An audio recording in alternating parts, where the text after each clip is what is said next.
জলপাইগুড়িতে অনুষ্ঠিত হচ্ছে পুষ্প প্রদর্শনী। সেই প্রদর্শনীতে থাকছে দেশ বিদেশের রকমারি ফুলের সম্ভার। জলপাইগুড়ি শহরের মিলন সংঘ ময়দানে অনুষ্ঠিত হচ্ছে এই পুষ্প প্রদর্শনী। এখানে জলপাইগুড়ি ছাড়াও বিভিন্ন জায়গা থেকে ফুল প্রদর্শন করা হয়েছে। চন্দ্রমল্লিকা থেকে ডালিয়া, সব রকমের ফুলের ভান্ডার এখানে রয়েছে, যার মূল উদ্যোক্তা জলপাইগুড়ি হর্টিকালচার অ্যাসোসিয়েশন। বিক্রি না আছে।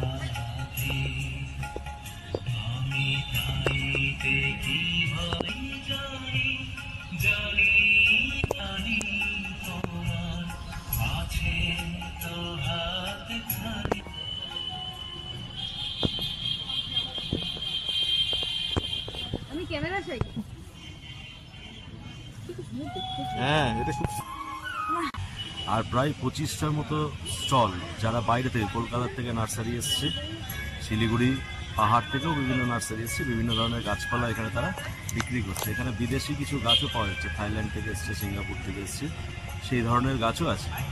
এবং আমরা দ্বিতীয় বছর এই প্রদর্শনী করছি এবং দ্বিতীয় বছরে যা সাড়া পেয়েছি জলপাইগুড়িতে তা অভাবনীয়। আশা করছি আগামী দিনও আমরা আরও ভালোভাবে এই ধরনের অনুষ্ঠান আগামী বছরগুলোতে করতে। কোনো কি পুরস্কারের ব্যবস্থা? অবশ্যই আমাদের এইখানে 6টা প্রধান পুরস্কার থাকে, যেমন হচ্ছে champion of the show, runners of the show, perennial champion. Perennial মানে যে গাছগুলো সারা বছর ধরে থাকে, তারপরে অ্যানুয়াল চ্যাম্পিয়ন থাকে, আর কিং অফ দ্য শো এবং কুইন অফ দ্য শো। আমাদের জাজমেন্ট কালকে হয়ে গেছে, সেখানে চ্যাম্পিয়ন হয়েছেন রবি দাস রায় বলে একজন এবং রানার্স হয়েছেন অজিত সেন বলে একজন। জাজেসরা এসে কালকে সারা সকালবেলা 12টা পর্যন্ত তারা জাজমেন্ট করেছেন এবং প্রত্যেকটা গ্রুপে আমাদের ধরুন ফুলের জন্য প্রায় 25টা গ্রুপ আছে এবং পার্মানেন্ট গাছের জন্য 23টা গ্রুপ আছে। তারপরে ভাস সাজানো বা মালা তৈরি করা, এগুলো বিভিন্ন গ্রুপ আছে। এগুলো প্রত্যেকটা গ্রুপে ফার্স্ট, সেকেন্ড, থার্ড 3টে প্রাইজ দেওয়া হয়। সেই প্রাইজ আমরা আগামী